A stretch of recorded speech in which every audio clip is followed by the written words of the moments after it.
4D, Concho Valley's coal, oil, and gas production. When immigrants came to the area, wood and coal were the normal fuels. Oil products were mostly used for seeing in the dark, whereas wood and coal were used for warmth and steam engines. Local coal was found in small amounts in Coleman and McCulloch counties. In fact, the courthouse used coal from Brady for its heat. Oil in the 1880s was predominantly extracted in Pennsylvania. In 1901, oil was found in Beaumont, Texas, and eventually the Concho Valley was oil explored. When the Santa Rita well near Big Lake found oil, the Concho Valley's economy and environment were drastically changed. But how did the oil get underground? Forget the dinosaur becomes oil idea, because microscopic algae in massive amounts died and were subjected to evaporated seabeds, sedimentation, and pressure. That's how oil formed underground. Let's now focus on environmental changes when fossil fuels became popular. In the Concho Valley, coal was only burned briefly, from about the 1880s to the 1920s. Its combustion products caused some air pollution, as seen in this picture.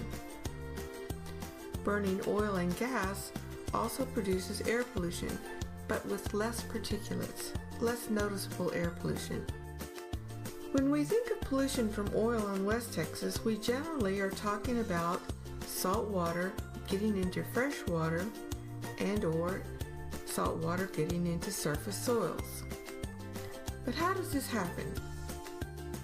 Water, usually bought fresh from landowners, has always been needed to make drilling happen. The drill bit needs cooling and lubrication from water. And the rocks and soil down in the hole need to be floated up to the surface with water. Also, there are layers of brine water above and with oil deposits. The salty brine water comes up with the oil and is separated out. During the really early years of oil production, much brine water ended up on topsoil, making it barren. Eventually, brine evaporation tanks and deep injection wells got rid of the brine water. The injection wells did not become regulated until the 1950s. Saltwater disposal wells, SWD wells, have been a sore spot with the general public. Currently, some companies are trying to desalinate the water so it can be reused, but recycling brine water is presently more expensive than deep well injection. Back to brine pollution. Some places in the Concho Valley have plugged and abandoned wells, P&A wells. Some of these wells were plugged wrong or not at all.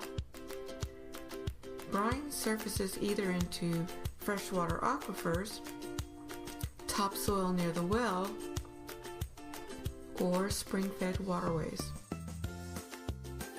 The state of Texas has had agencies to regulate oil wastes. However, sometimes the regulation and record keeping wasn't adequate for the growing oil industry. Some oil workers even knowingly broke environmental laws, causing pollution. In order to find oil field mistakes, some researchers use airborne EM and soil water sampling. Then they try to backtrack to find who was responsible and who should remediate the problems that have occurred. Actual petroleum pollution to aquifer water and topsoil is a minor problem compared to the brine. There have been pipeline ruptures, tanker truck wrecks, overflowing storage tanks. There have also been gas flares and escaped gases into the air.